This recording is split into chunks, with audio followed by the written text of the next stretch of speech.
One day, Sir Topham had arranged with Thomas the Tank Engine to take his wife and grandchildren to the seaside. The sun shone, and everywhere looked splendid. But Lady Hatt was feeling hot and tired. She took her troubles out on Annie and Clarabelle. "Those coaches are old and uncomfortable. Why don't you use them as beach huts instead?" Thomas was most upset. "You won't let them turn Annie and Clarabelle into beach huts, will you?" "Of course not, Thomas," replied his driver, "but I must admit they could be smartened up."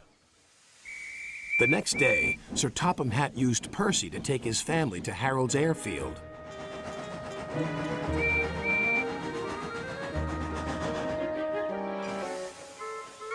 They were just about to board Harold when it happened.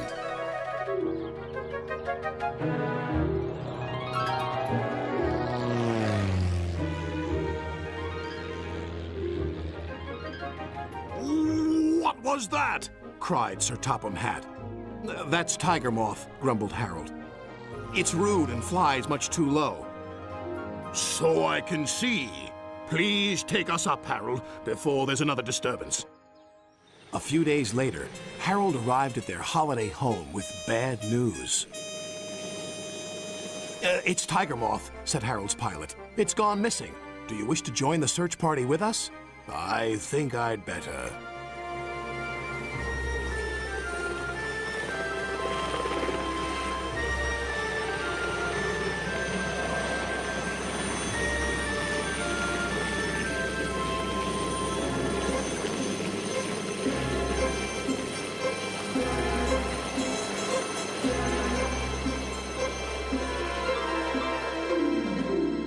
"There's Tiger Moth," called Sir Topham Hatt.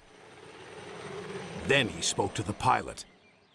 "You were showing off and flying dangerously. I will speak to your controller and request that you are grounded." "Yes, sir," replied the pilot. "Now, if you'll excuse me, I shall return to my holiday." "Jolly good idea, sir."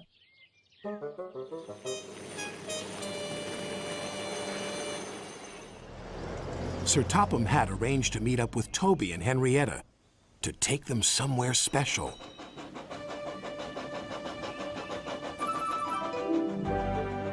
They arrived at a small river inlet. "What a beautiful boat!" exclaimed the children. "It's my special treat." Sir Topham Hatt took the helm with his wife beside him. "It's so nice to be away from the railway for once," he said to her. "And far cleaner," she replied. "But life on the river is very different from that on the rails."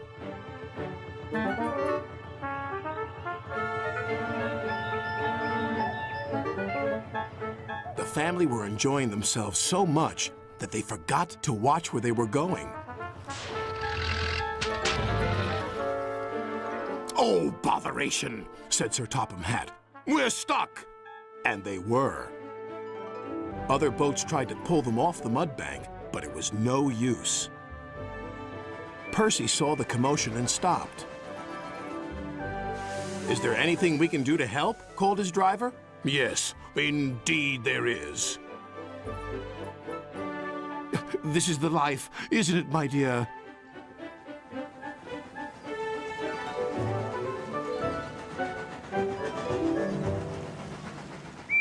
Soon they arrived at a small station. There was Thomas with Annie and Clarabelle, who were looking as smart as their new paint, inside and out. "My!" exclaimed Lady Hatt. "What splendid coaches! So much more suitable than those old beach huts on wheels." No one said a word. But that evening, Annie and Clarabelle spoke to Thomas. "It's very nice to get compliments, but no matter what we look like, we'll always be useful, won't we, Thomas?" "Of course," their friend replied.